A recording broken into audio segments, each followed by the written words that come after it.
poggers! Yo, that's legit. Oh my god, where was this? Where was this like forever ago? God, this is even more reason why you do diaries. Hey guys, Surgeon here, and welcome to another week of patch notes. I heard y'all's feedback on the last one, so we're going to do this one a little bit differently. I'm just going to go through the actual patch notes just off the website, give you guys a glimpse and overview of what all has been changed in the game, what's been added, and then those of you who just want that information, you can leave, exit the video, stage right after that has been done, and then those of you that want to stick around for my thoughts on the matter, you can do as such. So without further ado, let's get into this. So the Master Clue competition reward has been released into the game.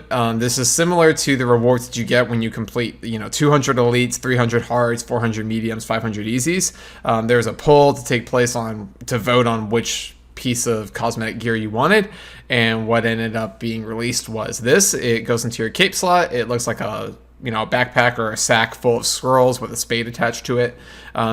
You'll get this when you've completed your 100th master level clue. If you've already completed that many, then let's say you've already completed 102, then the next master you complete, you'll get this. If you ever lose it, you can go talk to Watson and you can get it back. This is actually a really cool update. I like this. The guaranteed KQ head drop. So the drop rate for a KQ head, I believe, is 1 in 128 or 1 in 256. And so what they've done is that on the 256th kill, you will get a tattered KQ head drop. And so the tattered head, it'll be, the only use it has is to be the trophy in your player owned house. So those of you who get extremely unlucky at KQ when you're trying to do your Desert Elite diary, if you kill it 256 times, you will for sure get the tattered head, which you can put into your house to complete that diary.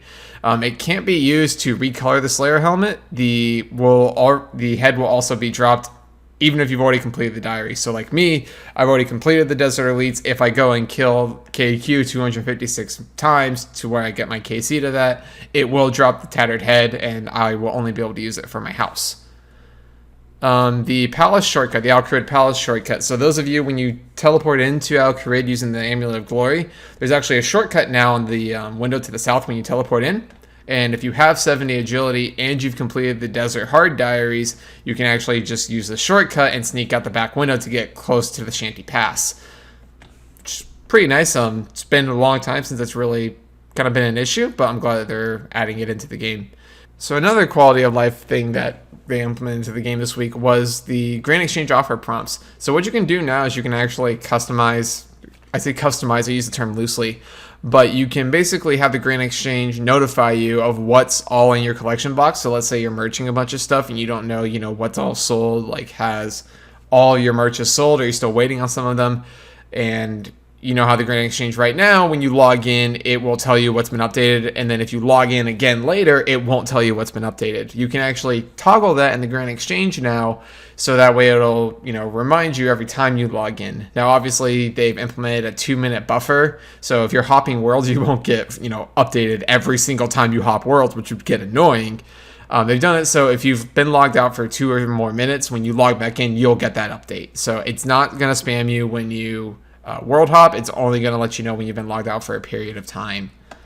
Mobile updates, a couple things. I'm going to go over both mobile updates at the same time. The reporting menu, they've made it a little bit more user-friendly on mobile. So when you click the report abuse, you can actually, not only just a normal report abuse like you normally can in the main client, but you can also just report a game bug right then and there, which is supposed to make it easier for you. Makes it easier on the devs as well, because it's easier to report a bug, which they're hoping is going to increase the amount of people who report bugs on mobile, especially with that being released on October 30th. But it's just supposed to be a quality of life thing for mobile to make reporting easier. I'll skip this one right now and come back to it. Something else that they're working on that's kind of in the woodwork, so you guys know, mobile spellbook rework. Those of you who have played on mobile know that clicking spells on the mobile spellbook is very difficult because very small icons, and most people have bigger thumbs than what those icons are. So it's difficult to press exactly which spell you want. So they are working on it. They have an entire dev blog basically explaining what the difficulties are with it. So if you want to read more into it, go ahead. I'll give you a brief synopsis of it. Basically, the code that they're trying to work with is obviously legacy code, so anything that they have to work with. A lot of the features that they're trying to implement into it, like make icons bigger, reorganize them, hide icons, all that stuff. It's kind of difficult to go back into that code is kind of what I got. Obviously, I'm a business major. I'm not a coder. I didn't go to school for programming, so this is just my eye level view of it. But basically, they're having to go through, and it's more of an intensive process than they thought it would be. And they basically detail everything out in here. So those of you who are, gurus and nuts for this kind of stuff, I would give it a read. I read over it a little bit. It's very interesting, but a lot of it just kind of goes over my head. Basically, just know that they're working on it and that it will come into the game as soon as they feel they have a finished product that they're ready to release. Tutorial Island, not really useful to a lot of you, but the large yellow arrow hint that appears when you've been idle in Tutorial Island, what's going to appear instead is this little pop-up that says follow the instructions in the chat box to complete the tutorial. The chat box can be found at the bottom of the screen. So instead of just being an arrow and just pointing people where to go, instead now it's actually going to say, hey, you should just follow the chat box because that's going to tell you exactly what you need to do. In other news, nothing really too important down here that I read. The Runecrafting Pouch will now only display an empty option when the bank interface is open and it's completely full, so you won't be able to actually fill an already full rune pouch anymore, which is kind of nice. You can't, this is actually really dandy, you can't actually skip character creation screen at the beginning of the tutorial. What used to happen is you would accidentally close it, or you would log out, like you'd create a new account and then it would idle out, and then when you open up the game you would just, you were sat there looking like a bot. So what they did is they made it so you can't skip it anymore, so it'll automatically bring it up if you haven't completed it and clicked accept. Other than that, nothing really that major.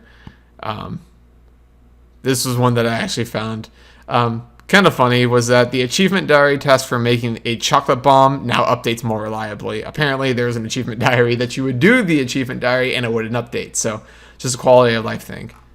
And that's the patch notes. So we're going to hop into game, and I'm going to kind of review some of these, mainly this. And we'll kind of just see what they look like in game. So those of you who just want the info, exit stage right.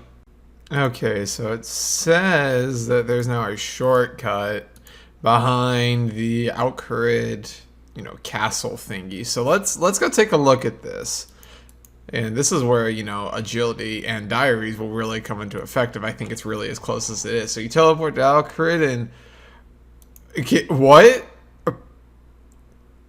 The broken wall beyond the would be easier to climb.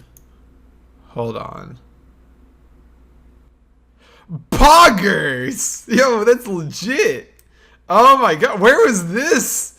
Where is this like forever ago? God, this is even more reason why you do diaries, because now you're just right here at the Shiny Pass. It's buggers. It's so good.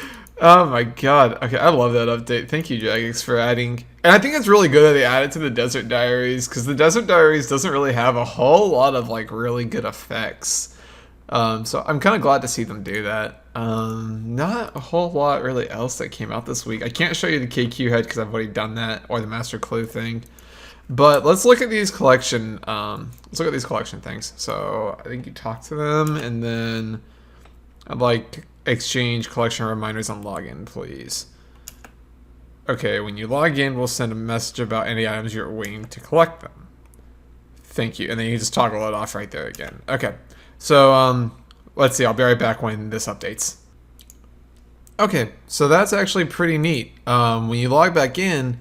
I'd already had these bought for a while, but Gran Exchange Collection, it just lists out what you have. So I'm assuming if I had sold something too, it would say like X amount of GP, however much it sold. So if I go to my Gran Exchange, yep, there they are. They are, that is correct. Okay, that's really cool that it updates you, because I kind of forgot that I had those in there. Yeah, that's nifty. It's just some really good quality of life updates. Again, that's really it though. There's not a whole lot. Opinions on this?